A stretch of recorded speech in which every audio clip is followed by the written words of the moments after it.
Troublesome Trucks.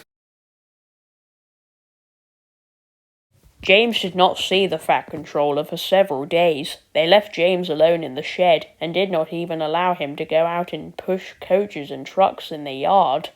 "Oh dear," he thought sadly. "I'll never be allowed out any more. I shall have to stay in this shed for always, and no one will ever see my red coat again. Oh dear, oh dear." James began to cry. Just then the Fat Controller came along.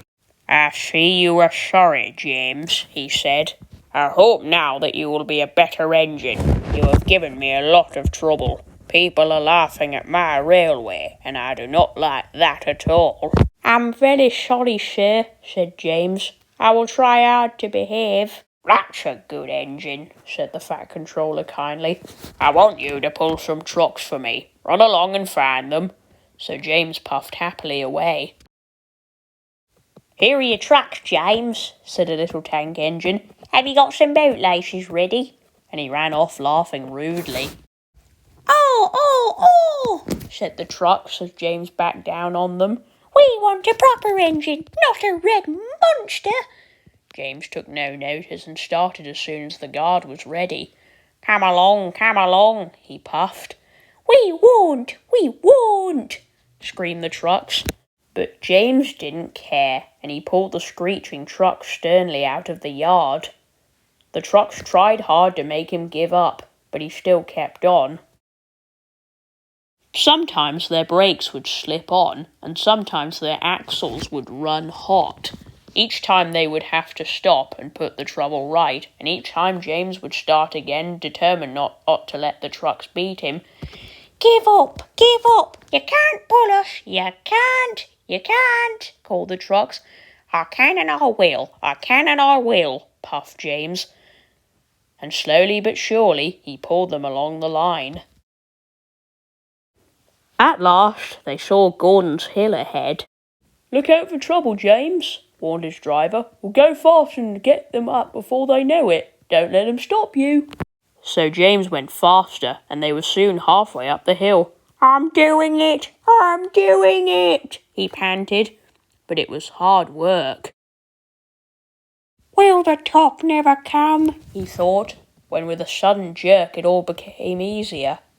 I've done it, he puffed triumphantly. Hurrah, he thought. It's easy now. But his driver shut off steam.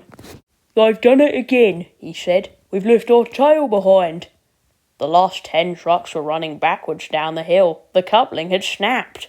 But the guard was brave. Very carefully and cleverly, he made them stop. Then he got out and walked down the line with his red flag. That's why it was easy, said James as he backed the other trucks carefully down. What silly things trucks are. There might have been an accident. Meanwhile, the guard had stopped Edward, who was pulling 3 coaches. Shall I help you, James? Called Edward. No, thank you, answered James. I'll pull them myself. Good, don't let them beat you. So James got ready. Then with a peep, he was off. I can do it, he puffed. He pulled and puffed as hard as he could. Peep, peep, peep, peep. You're doing well, whistled Edward, as James slowly struggled up the hill, with clouds of smoke and steam pouring from his funnel. I've done it, he panted, and disappeared over the top. They reached their station safely. James was resting in the yard when Edward puffed by with a cheerful peep, peep. Then walking towards him across the rails, James saw the Fat Controller. Oh dear, what will he say? He asked himself sadly. But the Fat Controller was smiling. I was in Edward's train and saw everything, he said. You've made the most troublesome trucks on the line behave. After that, you deserve to keep your red coat.